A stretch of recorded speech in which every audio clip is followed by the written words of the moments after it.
తెలంగాణ రాష్ట్ర రాజకీయాలు రోజు రోజుకు ఆసక్తికరంగా మారుతున్నాయి. తాజాగా తెలంగాణలో నిరుద్యోగులు పరీక్షలు వాయిదా వేయాలి అని భారీ నిరసనలు తెలుపుతున్నారు. తాజాగా సీఎం రేవంత్ రెడ్డి గారు స్పందించి నిరుద్యోగులు అలా నిరసనలు తెలపకుండా మా ప్రభుత్వం దగ్గరకు వస్తే మీ యొక్క సమస్యలు, సూచనలు వినడానికి సిద్ధంగా ఉన్నాం. మా మంత్రుల్ని కలిసి వివరించండి అని ప్రకటించడం జరిగింది. అయితే ఆ నిరసనలకు బీఆర్ఎస్ భారీగానే మద్దతు ప్రకటించింది. ప్రస్తుతం బీఆర్ఎస్ పార్టీలో ఎమ్మెల్యేలు, ఎమ్మెల్సీలు అందరూ కాంగ్రెస్ పార్టీలో చేరిపోతున్నారు.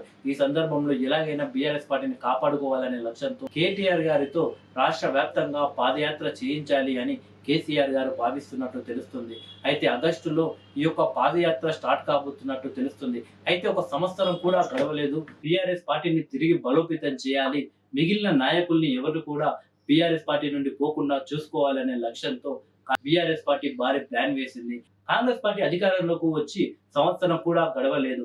ఇప్పుడు బీఆర్ఎస్ పార్టీ పాదయాత్ర చేస్తే వాళ్ళని నమ్మే ప్రసక్తి ఉంటుందా లేదా అనేది ఆసక్తికరంగా మారింది. మరోవైపు ఏమో కేసీఆర్ గారు జిహెచ్ఎంసీ పరిధిలో కావచ్చు, అలాగే మున్సిపాలిటీ ఏరియాలో కావచ్చు, అలాంటి చోట్ల కేటీఆర్ గారు పాదయాత్ర చేస్తే బాగుంటుంది. కానీ పల్లెటూరులో కేటీఆర్ గారు పాదయాత్ర చేస్తే ఏం బాగుంటుంది? ఆయన పల్లెటూరులో ఉన్న జనాలకు దగ్గర కాలేరు అనే కొన్ని విమర్శలు అయితే ఆయన పైన ఉన్నాయి. కానీ ఆయన శైలిని మార్చుకొని పల్లెటూరు ప్రజలకు దగ్గర అవుతారని ఆసక్తికరంగా మారింది. అంటే ఏపీలో నారా లోకేష్ గారు పాదయాత్ర చేయకముందు కూడా ఆయన పైన చాలా విమర్శలు ఉన్నాయి. అయితే పాదయాత్ర ముగిసిన తర్వాత నారా లోకేష్ గారు ఒక నాయకుడిగా సక్సెస్ అయ్యారని చెప్పవచ్చు. ఆ విధంగా కేటీఆర్ కూడా పాదయాత్ర ముగిసిన తర్వాత ఈ యొక్క విమర్శలకు, ఈ యొక్క డౌట్లకు చెక్ పెట్టే అవకాశాలు అయితే ఉన్నాయా లేదా అనేది ఆసక్తికరంగా మారింది. అయితే బీఆర్ఎస్ పార్టీ ఈ యొక్క పాదయాత్ర ఎక్కడి నుండి స్టార్ట్ చేయబోతుంది? ఉత్తర తెలంగాణ నుండా లేక దక్షిణ తెలంగాణ నుండా? దక్షిణ తెలంగాణ అయితే కాంగ్రెస్ పార్టీ చాలా బలంగా ఉన్న ప్రాంతం. ఇక ఉత్తర తెలంగాణలో బీఆర్ఎస్ పార్టీ భారీగా బలంగా ఉంది.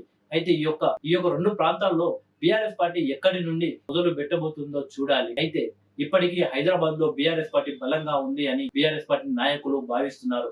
కేవలం లోక్సభ ఎన్నికల వరకే బీజేపీ ఫామ్ లో ఉంటుంది. ఆ తర్వాత బీజేపీని ఎవరు పట్టించుకోరు అని బీఆర్ఎస్ పార్టీ నాయకులు భావిస్తున్నారు. హైదరాబాద్ నగరంలో బీఆర్ఎస్ పార్టీ బలంగా ఉంటుంది. అసెంబ్లీ ఎన్నికల నాటికి హైదరాబాద్ లో పాదయాత్ర ఉండి పాదయాత్ర ముగించేలా రూట్ మ్యాప్ రెడీ చేయాలి అని బీఆర్ఎస్ పార్టీ భావిస్తుంది. అయితే పలు చోట్ల కేసీఆర్ గారి సభలు ఏర్పాటు చేయాలి అని బీఆర్ఎస్ నాయకులు ఆలోచిస్తున్నారు. చూడాలి, కేటీఆర్ గారి పాదయాత్ర ఆగస్టులో మొదలవుతే ఏ విధంగా ముందుకు వెళ్తారో చూడాలి మరి.